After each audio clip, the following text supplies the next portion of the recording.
इस पवित्र सेंगोल को किसी संग्रहालय में रखना अनुचित है। सेंगोल की स्थापना के लिए संसद के भवन से अधिक उपयुक्त और पवित्र और उचित स्थान कोई हो ही नहीं सकता। भारत के गृह मंत्री अमित शाह देश की नई बनी संसद में भारतीय प्रधानमंत्री नरेंद्र मोदी द्वारा स्पीकर के बगल में स्थापित किए जाने वाले सेंगोल का जिक्र कर रहे हैं। इस सेंगोल का सदियों पुराना इतिहास है। 75 साल पहले भी भारत की आजादी के समय सेंगोल चर्चा का विषय था और अब दुनिया का सबसे बड़ा लोकतंत्र कहे जाने वाले भारत में नया संसद भवन बन रहा है तो सेंगोल फिर चर्चा में है।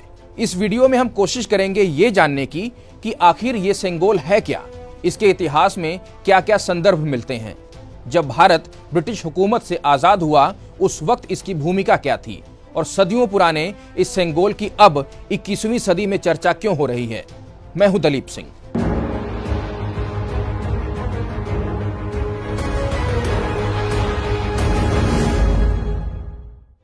सबसे पहला सवाल, सेंगोल को क्यों चुना गया?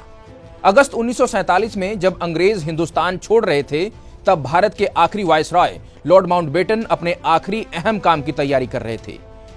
यह काम था भारत को सत्ता सौंपने का। कागजी काम पूरा हो चुका था, पर सवाल यह था कि आखिर सत्ता हस्तांतरण का चिन्ह होगा क्या। लॉर्ड माउंटबेटन के इस सवाल का जवाब किसी के पास नहीं था। ऐसे में जवाहरलाल नेहरू गए पूर्व गवर्नर जनरल और स्वतंत्रता सेनानी सी राजगोपालाचारी के पास। तमिलनाडु से संबंध रखने वाले गोपालाचारी भारत के ऐतिहासिक और सांस्कृतिक अहमियत को समझते थे। उन्होंने मंथन के बाद नेहरू को सेंगोल का नाम सुझाया।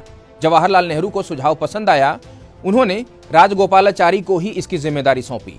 राजगोपालाचारी ने तमिलनाडु के सबसे पुराने मठ थिरुवादुथुराई के 20वें गुरु मां सन्निधानम श्री लाल श्री अंबलवांड देसिगर स्वामी से संपर्क किया। वो बीमार थे पर उन्होंने इसकी जिम्मेदारी स्वीकार की। उन्होंने प्रसिद्ध जौहरी वुमिडी बंगारू को सेंगोल बनाने के लिए कहा। सोने और चांदी का प्रयोग, इसको सोने और चांदी की परत चढ़ाकर बनाया गया था। सेंगोल को बनाने के लिए 10 कारीगरों ने काम किया। तकरीबन 15 दिन सेंगोल को तैयार करने में लगे। तैयार किए गए सेंगोल को सौंपने से पहले एक पूजा भी करवाई गई थी। 5 फुट लंबे इस सेंगोल को बेहद बारीकी से तैयार किया गया था। इस सेंगोल के शीर्ष पर भगवान शिव के वाहन नंदी को स्थापित किया गया है। अब सवाल यह है कि कैसे पूरी हुई थी यह प्रक्रिया। कि उसी मठ के एक दल को विशेष विमान के जरिए दिल्ली भेजा गया ताकि सेंगोल लॉर्ड माउंटबेटन तक पहुंचाया जा सके। 14 अगस्त की रात तकरीबन 11:45 पर सेंगोल को लॉर्ड माउंटबेटन को दिया गया। उसे तुरंत माउंटबेटन ने तमिलनाडु से आए श्रीला श्री अंबलवांड देसिगर स्वामी के डिप्टी श्री कुमार स्वामी तंबीरन को दे दिया।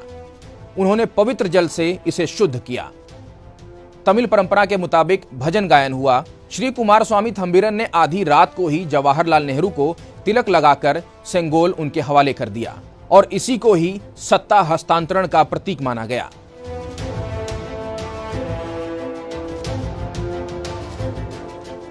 अब सवाल यह है कि सेंगोल का इतिहास क्या है।